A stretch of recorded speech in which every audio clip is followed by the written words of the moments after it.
Hi there and welcome to this video. Today we're going to take a look at using the Z series cameras for macro photography.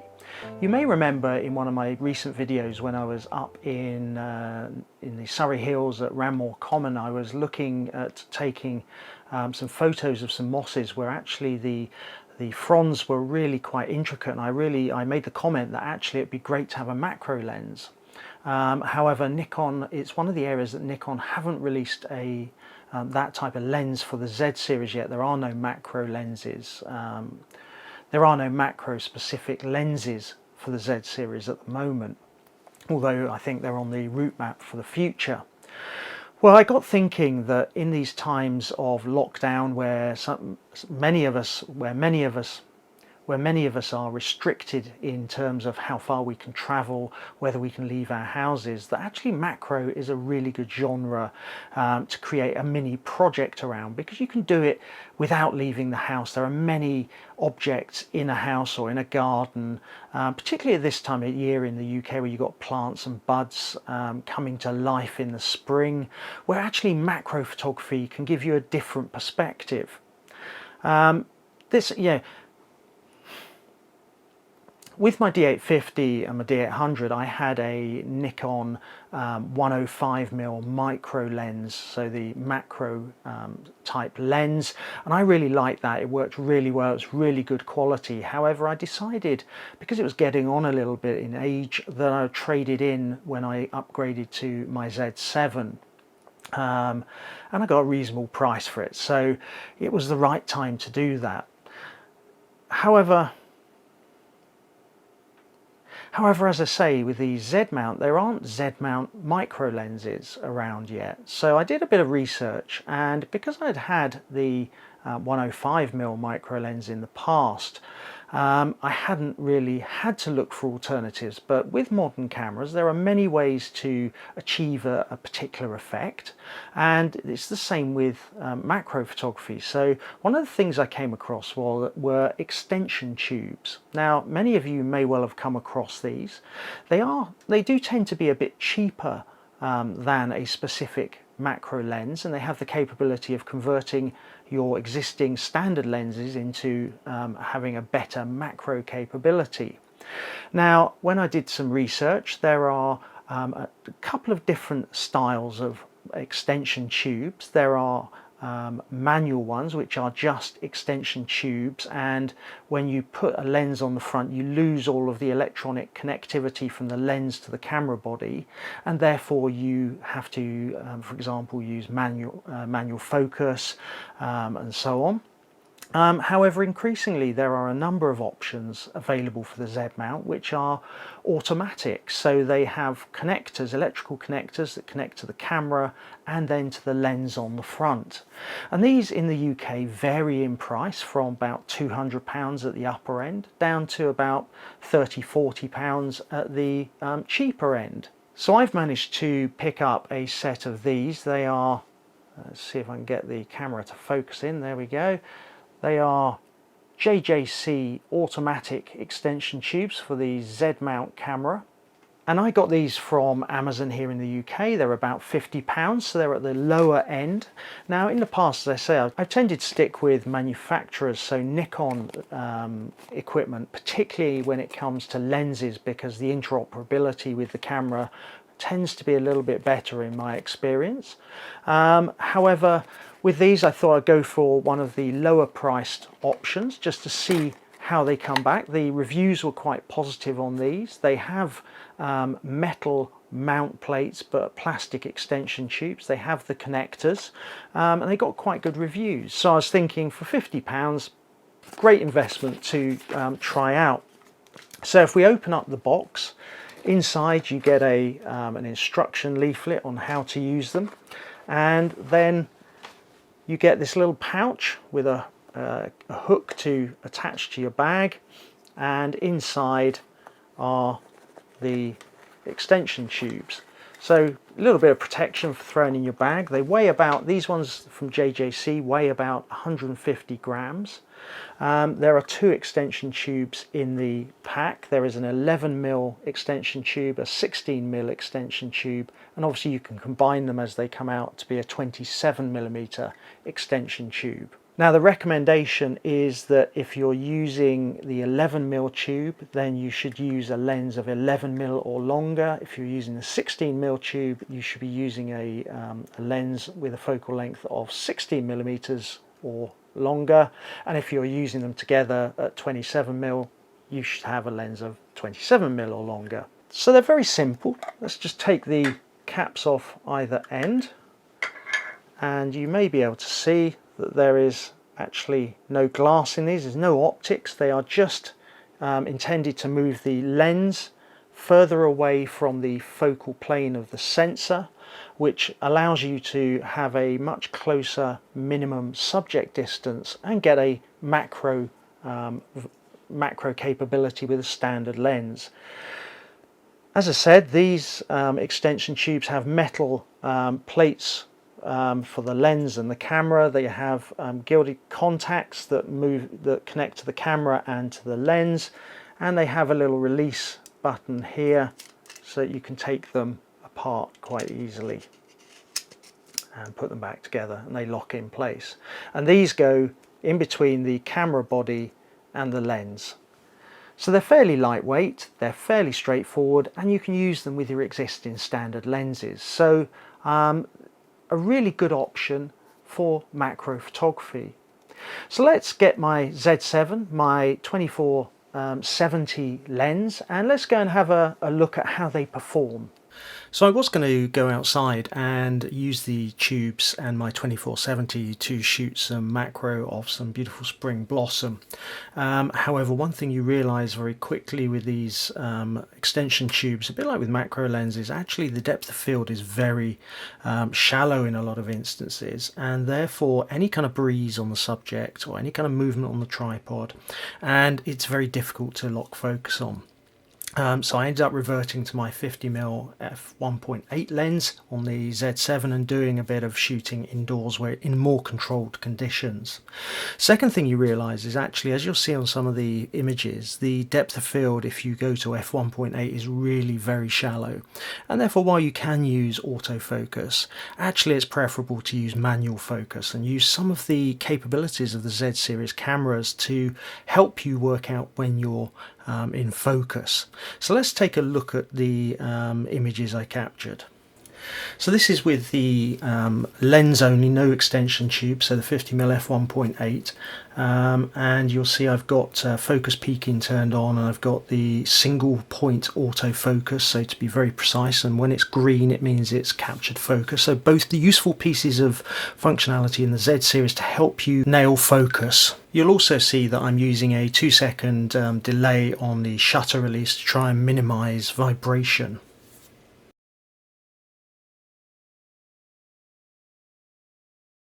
So for each of the setups I shot 3 shots. All I varied was the aperture. So I shot at f8, f4 and f1.8. It was at a fixed ISO of ISO 100, and therefore the shutter speed was the variable. You will see that the shutter speeds are quite long in some of these, and I was only using a small tripod, so not the most sturdy of tripods, and that's one of the things you have to remember. Actually, if you want to do macro photography, it does take time, it does take precision. You have to make sure that you keep the camera and the subject really steady, because the depth of fields we're talking about here are really shallow.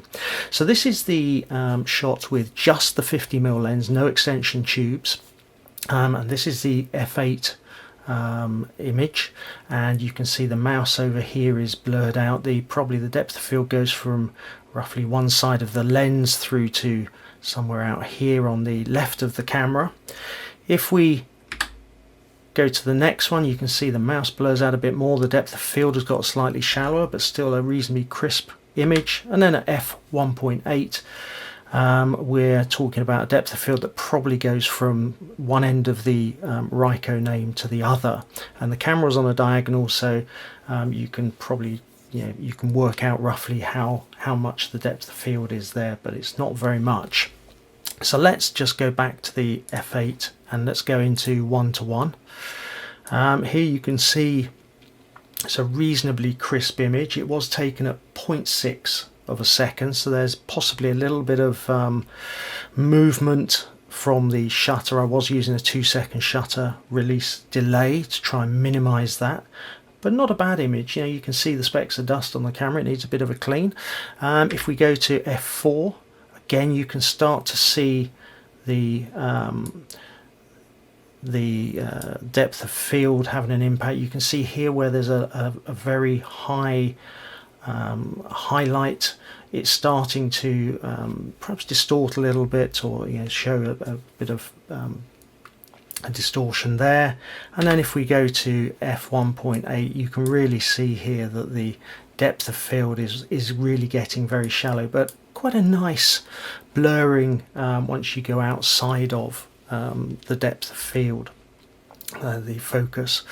And you can see here, compared to the f8, you are getting quite a lot of light distorting the shape of the top of the camera there. So if we go back to the f8, you can see it's almost clear if slightly blurred. On the f1.8, it's beginning to, the highlights you've got to watch for in macro photography. So a pretty strong showing by the lens on its own. This was probably about 30 centimeters away from the subject. So this is with the 11mm extension tube inserted in between the camera and the 50mm lens. One thing you do realise is that whereas with a traditional macro lens, infinity is still infinity, when you put the extension tubes in, because it's moving the lens and versus the focal plane, infinity is no longer actually at infinity. So you have to start to think in a slightly different way. So with the 11mm tube inserted, you can see the subject is much bigger now. This is f8. It was 1 second, and you can see it's a reasonably clear image. You can see the depth of field is perhaps shallower than it was on the lens on its own at f8. If we go to the f4, you can see that the depth of field is now getting pretty narrow. Still not a bad image. You do get some distortion in the highlights there, as we did with the lens on its own. And if we go to f1.4, I think here there must have been some movement while I was taking the shot. And what you have to really think is, if you want to use these kind of these extension tubes, which give you macro if not super macro capabilities, when you're getting down to f1.8, the depth of field is wafer thin and the margin for error is really small. So you've got to really think it through, take your time, control the scenario you are shooting in. So let's zoom in 1:1. You can see there's some distortion around here. I picked this because there's quite high contrast around these edges, and that'll show up any issues. If we go back to f4 at 1:1, it's not a bad shot. You're seeing, I think I was focusing on the I and the C there. Pretty clean shot. You can see there's a speck of dirt down here in the 3. And if we go out to f8, here the depth of field is slightly bigger. You can see that speck of dirt. We're really getting down to some real close-up work here. This is 1:1, don't forget. So the edges of the C here I think are pretty good. This was shot at 1 second at f8, so I could have taken the ISO down and got a much quicker shutter speed, which would have helped. I was doing this fairly quickly, but it gives you the idea of how good these tubes can be. I perhaps wouldn't take them to f1.8 unless I really wanted to, and I was really thinking about it. But at f8 and certainly f4, I think the 11mm tube is working quite well with this lens. So now we've got the 16mm tube inserted, and what you see is as the length of the extension tubes increases, to be able to focus on the subject we have to get closer to the subject, and by doing that the subject becomes bigger on the sensor.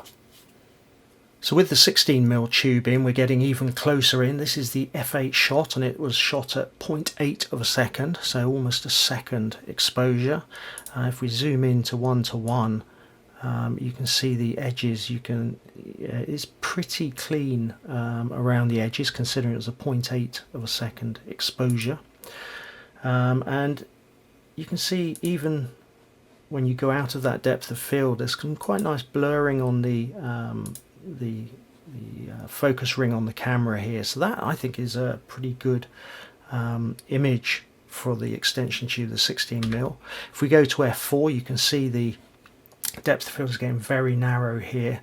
Again, very clean, little bit of blur around the edge there, I think, where it's slightly on the edge of the depth of field and possibly moved. You've really got to think about your focusing, and that's why manual focus can be really useful in this situation and almost essential with macro.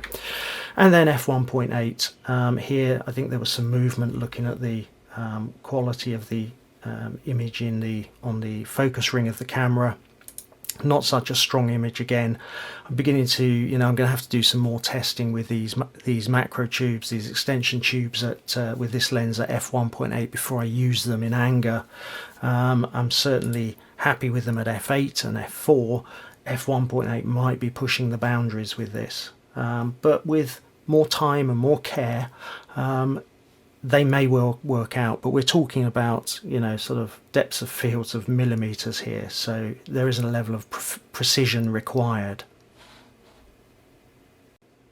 So finally, we've got the 11mm plus the 16mm, which gives us 27mm. And what we're starting to see is that as you increase the length of the extension tubes you put in there, one of the impacts is it has on the depth of field, and it makes the depth of field increasingly shallow. Equally, you may find that you get a little bit of light drop off as you put the extension tubes in there, but I'm not seeing a massive amount there.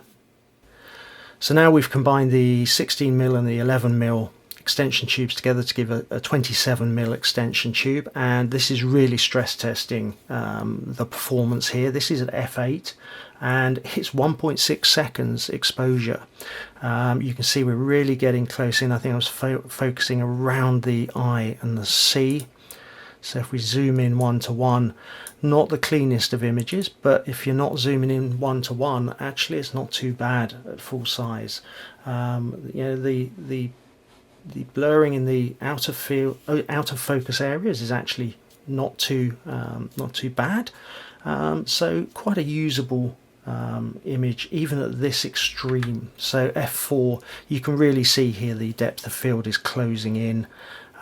This was at 0.4 of a second, and you can see there's a little bit of distortion when the image loads up. You can see there's a bit of distortion around the edge, not as clean. We're really getting to the boundaries here of usability. And then f1.8, we're talking 1/13 of a second here. The depth of field is almost non-existent, I would suggest. So we've probably found the edge of usability here. You can see there's a bit of movement here, even at 1/13 of a second. So if you're going to be using these extension tubes, as with a lot of macro photography, do think about the lighting, do think about the stability of the camera and the subject. It does take skill, it does take precision, particularly if you want to use them at the edge of their performance envelope. So there we have it, a quick real-world test of the extension tubes. So what are my thoughts? Well, as an alternative to spending hundreds of pounds on an F-mount macro lens and using it with the FTZ adapter, I think these extension tubes at £50 will really serve a purpose, particularly if you're shooting at f8, f4, possibly even f1.8, if you're willing to invest the time, effort and the precision into macro photography, because that's what it requires. It is a different genre, it does take you to different places, and therefore for £50 I think this is a pretty good investment, particularly at a time when many of us are restricted from going out.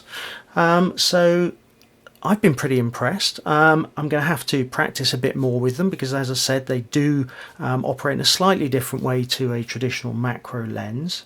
But as I say, £50, I think they're pretty good value for money. So I hope you found this video useful. Let us know in the comments below, how are you approaching macro photography? Maybe you've set it up as a project or a mini project during this lockdown time. Are you using extension tubes, or have you got, are you using an F-mount micro lens from Nikon or another manufacturer, and the FTZ adapter?